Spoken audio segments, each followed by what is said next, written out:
I have to give a bit of a congratulations to Pete Dunne. PD2 belts! You finally won the UK title, Pete. It only took you a few months and your free match. But you got it. And you're also the Progress World Champion. Yeah, congratulations to Pete Dunne. You know what? That was a fantastic match. NXT Takeover Chicago. I thoroughly enjoyed that match. I'm a big Pete Dunne fan. Love his work. Love seeing him wrestle. Been a fan of his since I actually saw him in WCPW first, and then I was a fan of his, and I'm a fan of his there. And then I saw him in the UK tournament, made me even more of a fan. And I have to say, I am thoroughly happy with him getting the UK title. He will defend it now once every 4 months. Just like Tyler Bates was doing.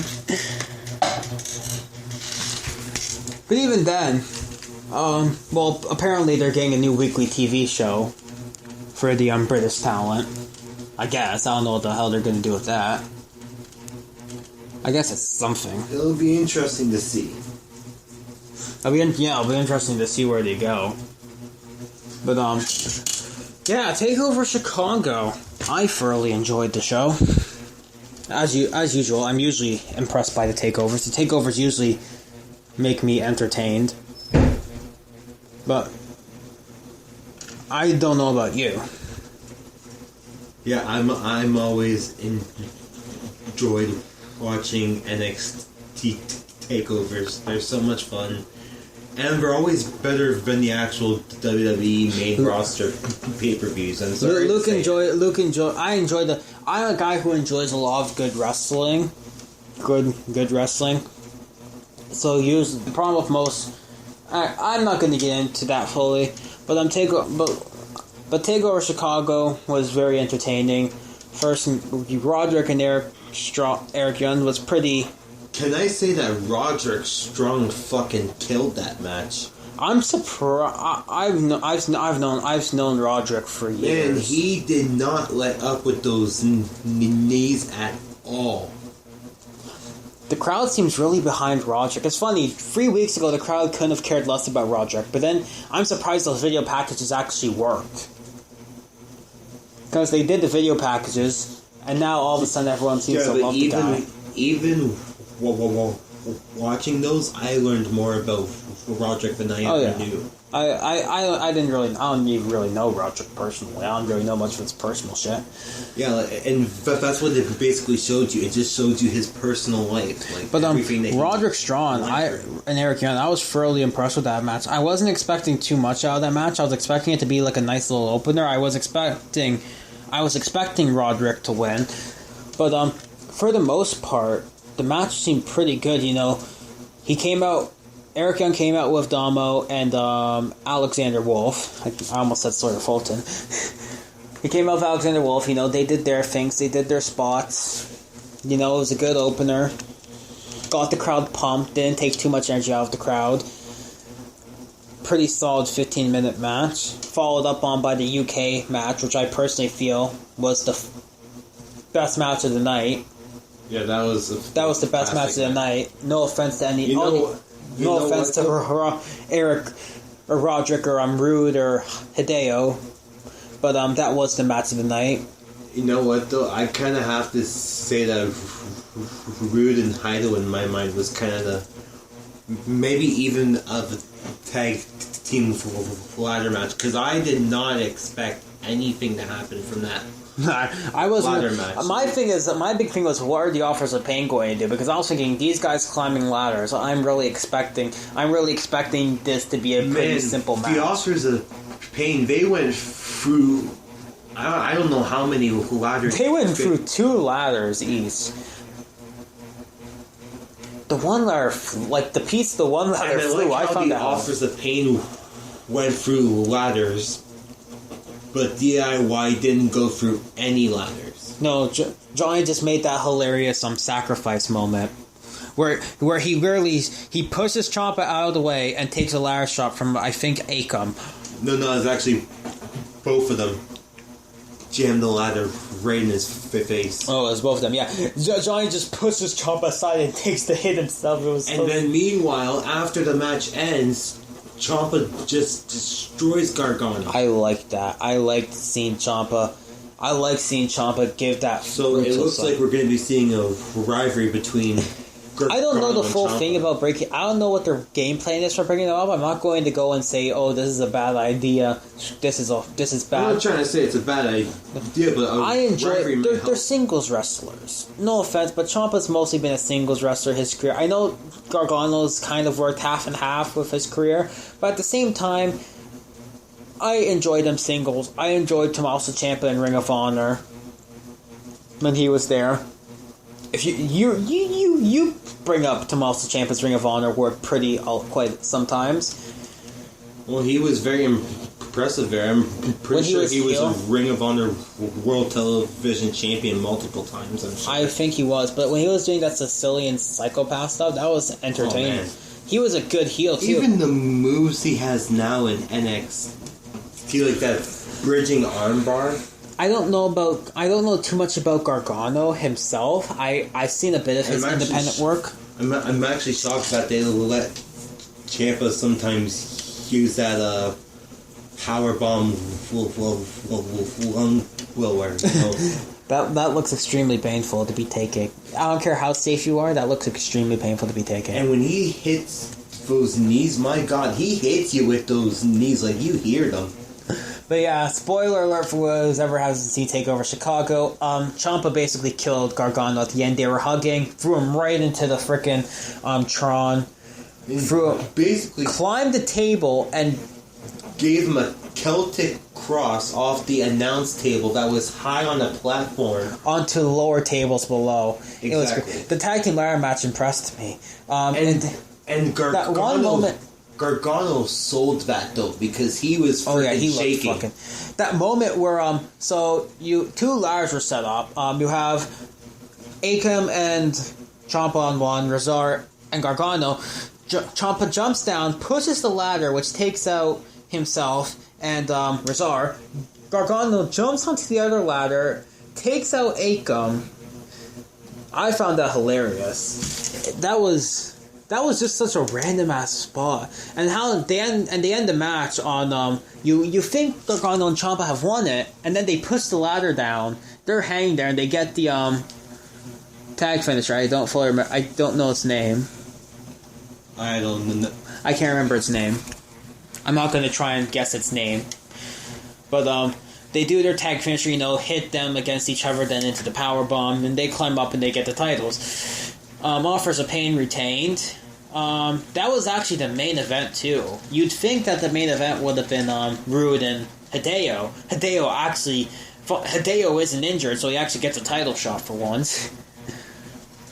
But you have Hideo and you have Bobby Roode, and that was actually a great match. That was better than I thought it was going to be. I'm not going to diss on Hideo or Rude. Especially Rude. You know what? I've always liked Bobby Roode's finishers, from the Fisherman Suplex to the Rude Bomb.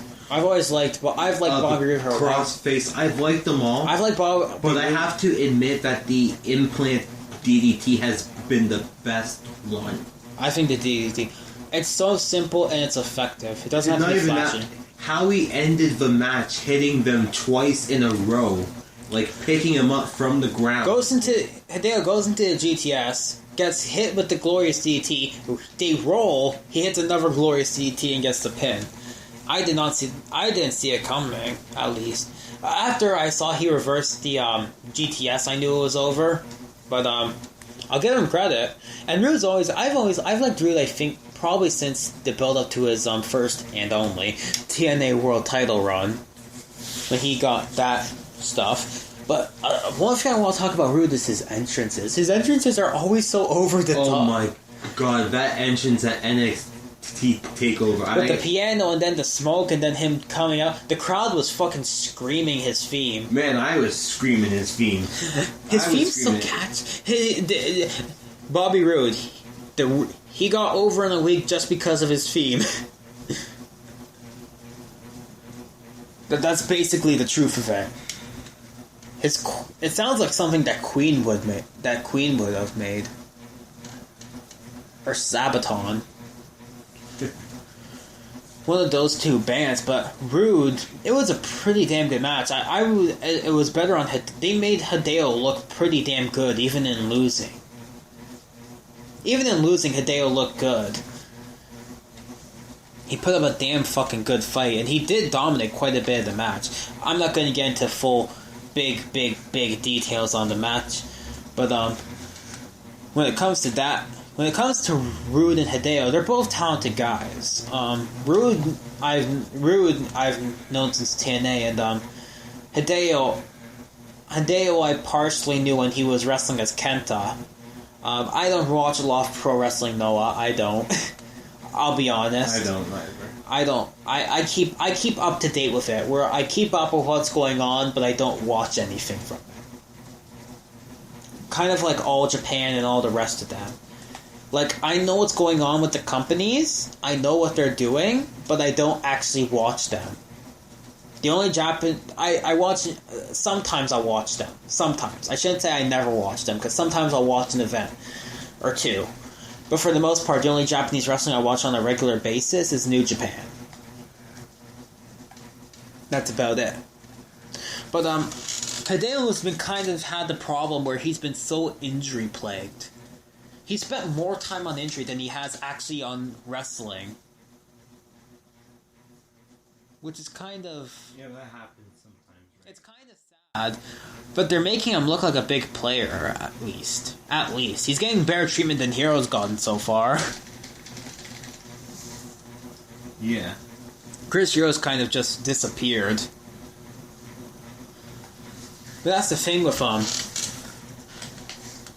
NXT. People just come and they disappear, and they come and they disappear, and so on and so forth. But they made Hideo look good in losing Strong, and Bobby Roode sold Hideo's fucking strikes like a fucking god. Yeah, I mean... He sold and his... some of those shots, you know they were not fake at all. Like... Man, when Hideo throws strikes, he throws those good. Strikes. I'll give Hideo credit. His strikes look realistic. And I'll give Rude credit for selling them, especially near the end of the match. That those slaps he did, look painful. And this is coming from a guy who's mostly a kickboxing who's mostly a kick kind of guy. But good world title match. If I have to say one match was probably the undercard, my least favorite match, that doesn't mean I don't like it. I'd have to say it was the women's. You know, the women's was good. It was nice. Pretty good. Nothing too spectacular. Nothing. I did like Nikki Cross's ingenuity with using the ring apron to kind of trap Asuka and then just unload on her. That was perfect. That did sell. It sold Nikki Cross as that brutal kind of person. The match was okay. I'm not going to overpraise the match as something groundbreaking or something that is a must-see match. But if you want to see a good match, it's a good match. Good match. 15-minute opener. Nothing really wrong. High match of the night was definitely the UK match. Great match. Not too over the top. Not too flashy. Surprisingly, there wasn't a lot of flipping around and diving.